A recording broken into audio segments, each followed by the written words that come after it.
ಹಕ್ಕು ಸಂರಕ್ಷಣಾ ಸಮಿತಿ ಸೇರಿದಂತೆ ಬಂಜಾರ ಜನಾಂಗದ ವಿವಿಧ ಸಂಘಟನೆಗಳ ವತಿಯಿಂದ ಒಳ ಮೀಸಲಾತಿ ಸಮೀಕ್ಷಾ ವರದಿ ಮುಂದಿನ ಸವಾಲುಗಳು ಎಂಬ ವಿಷಯ ಕುರಿತ ರಾಜ್ಯ ಮಟ್ಟದ ಚಿಂತನಾ ಸಭೆ ಬಂಜಾರ ಭವನದಲ್ಲಿ ನಡೆಯಿತು.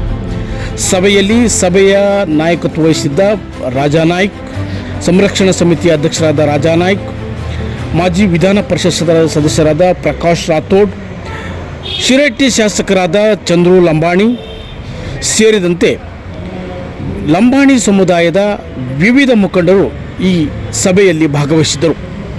ಒಳ ಮೀಸಲಾತಿ ಜಾರಿಯಿಂದ ಆಗಬಹುದಾದ ಸಾಧಕಗಳು ಮತ್ತು ಬಾಧಕಗಳ ಕುರಿತು ಸುದೀರ್ಘವಾಗಿ ದಿನವಿಡೀ ಚರ್ಚೆ ನಡೆಸಿ ಮುಂದೆ ಏನು ಕೈಗೊಳ್ಳಬೇಕು ಎಂಬ ವಿಷಯ ಕುರಿತು ಚರ್ಚೆ ನಡೆಸಲಾಯಿತು. ತಾಂಡಗಳು, ಯಾಕಂದರೆ ಅದು ಎಲ್ಲ ನಮ್ಮ ಒಂದು ತಾಂಡ ನಿಗಮ ಮಾಡಿದಂಥ ಸಂದರ್ಭದಲ್ಲಿ ಇದೆಲ್ಲ ಸರ್ವೆ ಆಗಿ ಇರ್ತಕ್ಕಂಥದ್ದು. 3500 ತಾಂಡ ಇರ್ತಕ್ಕಂಥದ್ದು. ಎಕ್ಸಾಂಪಲ್ಲಿಗೆ ನಮ್ಮ ಗದಗ ಹತ್ರ ಒಂದು ತಾಂಡ ಇದೆ, ಅಲ್ಲಿ ನೋಡಿದರೆ 1000 ಮನೆ ಇದೆ ಬಂಜಾರ, 5000 ಜನ ಇದ್ದಾರೆ ಆ ತಾಂಡದಲ್ಲಿ. ಅದೇ ರೀತಿ ರಾಜ್ಯವ್ಯಾಪ್ತಿ ಇದು ಎಲ್ಲ ನೋಡಿದಾಗ ಚಾಮರಾಜನಗರದಿಂದ ಗುಲ್ಬರ್ಗ ಬೀದರ್ವರೆಗೆ ನಾವು ನೋಡಿದಾಗ ತಾಂಡಗಳಲ್ಲಿ ಮಿನಿಮಮ್ 100ರಿಂದ ಹಿಡಿದು 10,000, 15,000, 20,000 ಜನಸಂಖ್ಯೆ ಇರ್ತಕ್ಕಂಥ ಈ ಒಂದು ತಾಂಡಗಳಲ್ಲಿ ನಮಗೆ ಹಿಂದಿಂದಲೂ ಕೂಡ ಏನು ವರದಿ ಬರ್ತಾ ಇದೆ ಅದರಲ್ಲಿ ನಮ್ಮದೇ ಆದಂಥ ಗಣತಿ ಬರ್ತಾ ಇಲ್ಲ. ಈ ಸರಿ ಬಂದಿರತಕ್ಕಂಥ ವರದಿ ಪ್ರಕಾರ 14 ಲಕ್ಷ ಬಂದಿದೆ. ಹಿಂದೆ ನಮ್ಮ ಸದಾಶಿವ ಆಯೋಗದ ವರದಿ ಬಂದಿದ್ದಂಥ ಸಂದರ್ಭದಲ್ಲಿ 11 ಲಕ್ಷ ಸಮಥಿಂಗ್ ಬಂದಿದೆ. ಇವೆಲ್ಲವೂ ಕೂಡ ನಮಗೆ ಗಣತಿ ಸರಿಯಾದ ರೀತಿ ಆಗ್ತಾ ಇಲ್ಲ.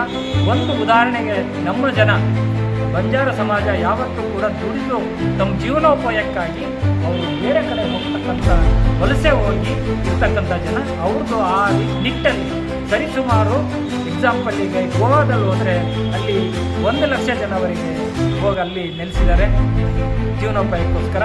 ಈ ಕಡೆ ಚಿಕ್ಕಮಗಳೂರಿಗೆ ಬಂದಾರೆ ಕಾಫಿ ತೋಟಗಳಿಗೆ, ಈ ಕಡೆ ಮಂಡ್ಯಕ್ಕೆ ಬಂದಿದ್ದಾರೆ, ಈ ಕಡೆ ಮಹಾರಾಷ್ಟ್ರ, ಆಂಧ್ರ ಪಕ್ಕದ ಇಲ್ಲೆಲ್ಲವೂ ಕೂಡ ಹೋಗಿ ಅವರು ತನ್ನ ಜೀವನೋಪಾಯಕ್ಕಾಗಿ ಬೇಕಾದಷ್ಟು ಜನ ವಲಸೆ ಹೋಗಿರ್ತಕ್ಕಂಥದ್ದು ಎಲ್ಲವೂ ಕೂಡ ಸರ್ವೆ ಬಂದಿಲ್ಲ.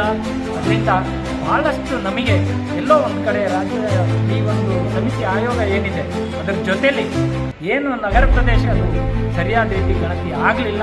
ಅದಕ್ಕೆ ಅವರೇ ಬೇಕಾದಷ್ಟು ಥರ ಎಕ್ಸ್ಟೆಂಡ್ ಮಾಡಿದ್ದಾರೆ. ಅದಕ್ಕೆಲ್ಲವೂ ಕೂಡ ಅವ್ರಿಗೂ ಕೂಡ ಮಾಹಿತಿ ಇದೆ, ಆಗಿಲ್ಲ ಅಂತಕ್ಕಂಥದ್ದು.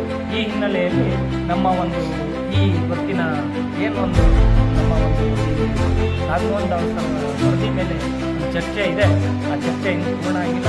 ಇನ್ನು ಸಂಜೆ ನಮ್ಮ ರಾಜಕೀಯ ಪ್ರತಿನಿಧಿಗಳು ಕೂಡ ಬರ್ತಾರೆ.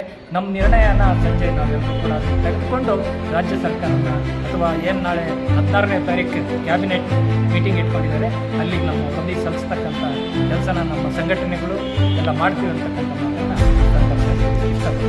ಧನ್ಯವಾದ. ಏನು ಜಾರಿಗೆ ಮಾಡಬೇಕು ಅಂತ ಸಚಿವ ಸಂಪುಟದ ಮುಂದೆ ಬರ್ತಾ ಇದೆ. ಅದರ ಬಗ್ಗೆ ನಮ್ಮ ಸಮಾಜ ಅವರೆಲ್ಲ ಹಿರಿಯರು ಇಲ್ಲಿ ಇವತ್ತು ಚರ್ಚೆ ಮಾಡಿದ್ದಾರೆ ಪೂರ್ತಿ ದಿವಸ. ಮತ್ತು ಗಾಂಧಿ ಭವನದಲ್ಲಿ ಕೂಡ ಲಂಬಾಡಿ ಭೂವಿ ವರ್ಷಕರ್ಮ ಬಲಪಂಗಡದವರು ಮತ್ತು ಎಲ್ಲ ಪಕ್ಷಾತೀತವಾಗಿ ಭೇಟಿಯಾಗಿ ಚರ್ಚೆ ಮಾಡಿದ್ದೀವಿ. ಈ ನಾಗಮೋಹನ್ ದಾಸ್ ವರದಿಯಲ್ಲಿ ಸಾಕಷ್ಟು ಲೋಪದೋಷ ಇದೆ. ಇದನ್ನು ತರಾತುರಿಯಲ್ಲಿ ಜಾರಿಗೆ ಮಾಡಬಾರ್ದು. ಈ ನ್ಯೂನತೆಗಳೇನಿದೆ ಇದನ್ನು ಸರಿಪಡಿಸಬೇಕು.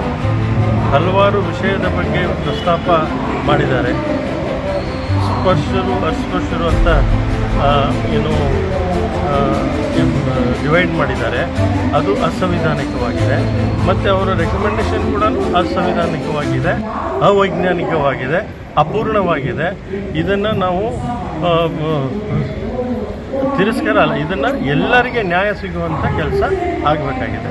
ಸಚಿವ ಸಂಪುಟ ಮುಖ್ಯಮಂತ್ರಿಗಳಿಗೆ ಈಗಾಗಲೇ ಹೇಳಿದ್ದೀವಿ, ಉಪಮುಖ್ಯಮಂತ್ರಿಗಳಿಗೂ ಗಮನಕ್ಕೂ ತಂದಿದ್ದೀವಿ.